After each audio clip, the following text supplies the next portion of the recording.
Boletim Coppola.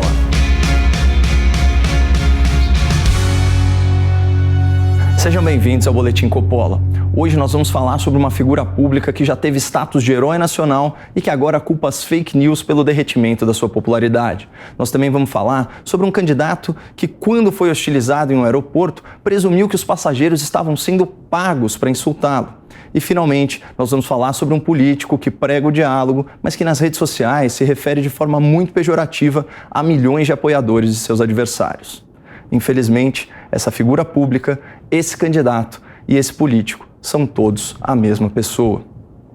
Ao longo desse mês de janeiro, eu tenho acompanhado algumas declarações pontuais do principal nome da terceira via na corrida presidencial, o Dr. Sérgio Moro. Com todo respeito, as falas do ex-juiz costumam ser muito monótonas. Entre platitudes sobre a democracia e a defesa do legado da Lava Jato, o Moro insiste em tentar estabelecer aquela falsa equivalência entre Bolsonaro e Lula, como se um espirro fosse igual a uma pneumonia ou uma maçã pudesse ser comparada a uma laranja podre.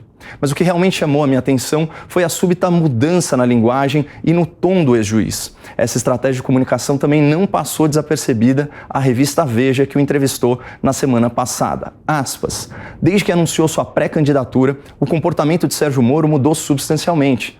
Na linha do eu prefiro não falar sobre pessoas, Moro se recusava a criticar de maneira veemente quem quer que fosse e não se sentia à vontade em caracterizar adversários com adjetivos mais contundentes. Se a disputa fosse por uma vaga no Itamaraty, a diplomacia brasileira, Moro estaria habilitado naquele tempo.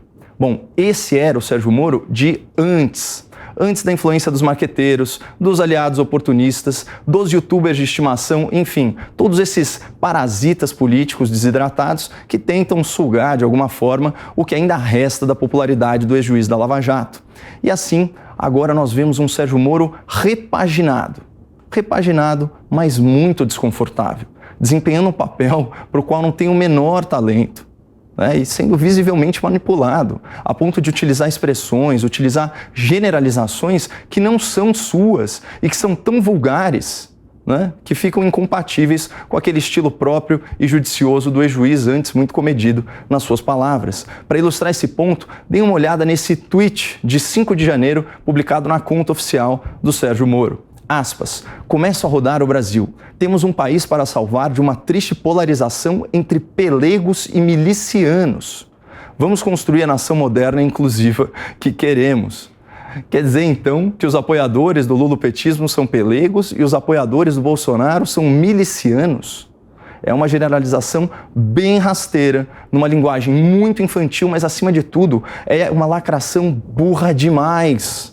Ou alguém acha que insultar eleitores traz voto?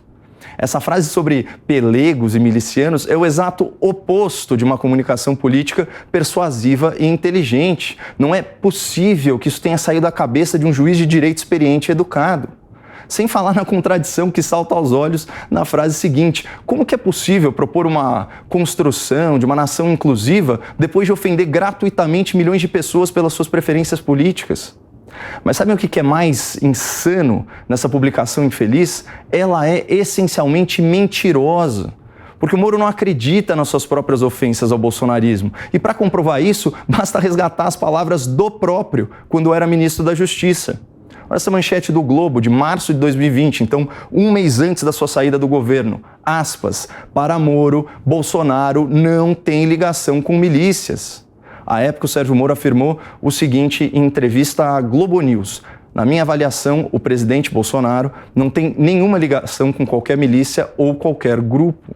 Mas agora, na sua nova versão, Sérgio Moro parece ter abandonado o seu compromisso com a verdade e está agindo como político típico, um escravo do seu próprio projeto de poder, manipulado pelos seus marqueteiros e puxa-sacos de ocasião. Mas eu confesso que fiquei um pouquinho curioso desde que eu li essa postagem ridícula sobre pelegos e milicianos.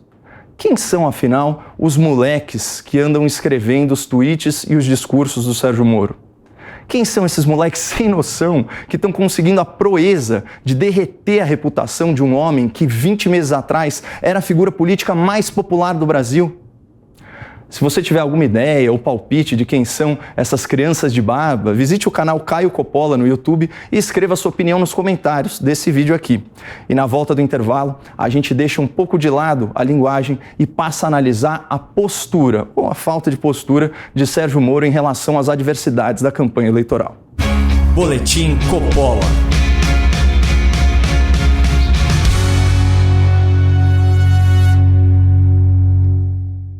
Como comentarista político e consumidor de notícias, eu sei que o Brasil ainda é carente de bom jornalismo.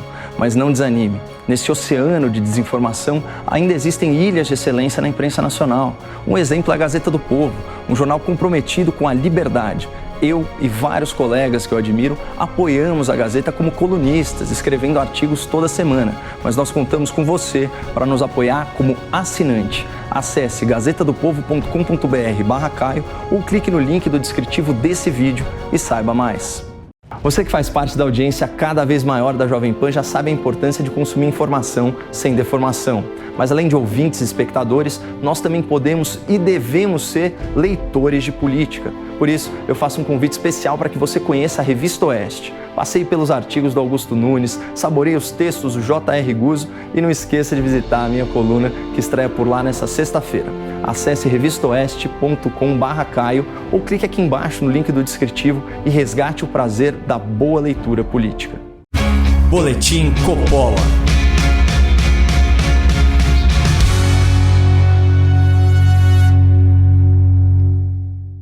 Sejam bem-vindos de volta ao Boletim Coppola. Hoje a pauta são os erros grosseiros de comunicação política cometidos por Sérgio Moro ou pelos moleques que comandam seu Twitter e participam da sua pré-candidatura.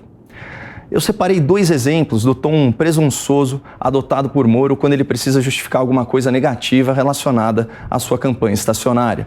Vamos começar por essa fala na entrevista exclusiva que o ex-juiz concedeu ao Jornal da Manhã, aqui na Jovem Pan. Vejam a resposta de Moro quando ele foi confrontado com seus elevados índices de rejeição. A que o senhor atribui essa rejeição tão alta? Mentiras e fake news sobre o trabalho que foi feito na Operação Lava Jato e também no Ministério da Justiça. E aí, nesse mundo de hoje, infelizmente, né, foram propagadas muitas mentiras, muitas fake news, e agora que a gente está tendo a oportunidade de esclarecer, de rebater isso. E pelo menos vou te dizer assim, Joe, quando eu saio na rua, eu não tenho visto essa rejeição que as pesquisas estão apontando, pelo contrário. Peraí, doutor Moro. Ausência de evidência não significa evidência de ausência. Em outras palavras, não é porque você ainda não percebeu a sua rejeição que ela não existe. E que eu saiba, a sua rejeição em ambientes públicos não é alheia ao seu conhecimento coisa nenhuma.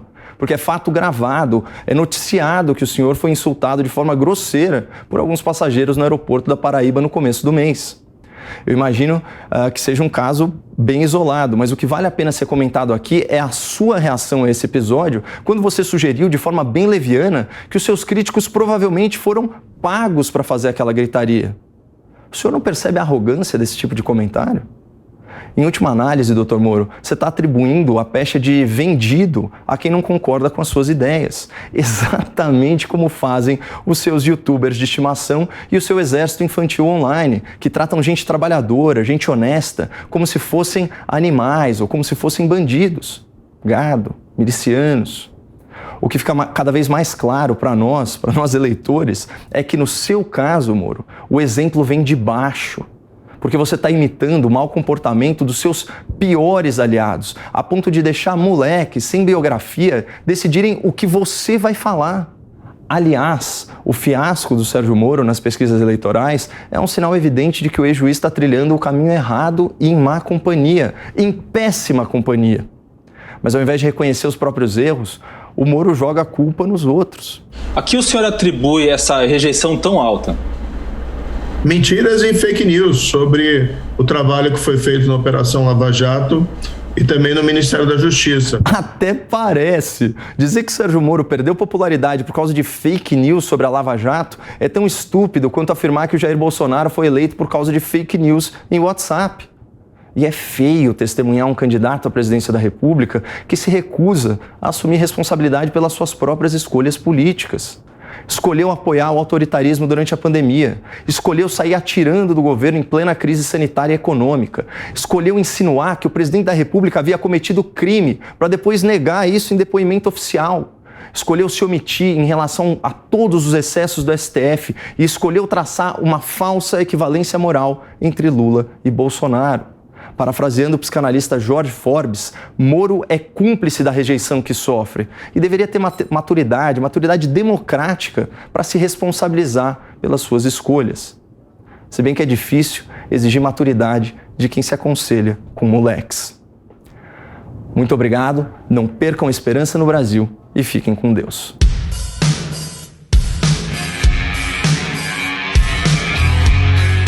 Realização Jovem Pan News.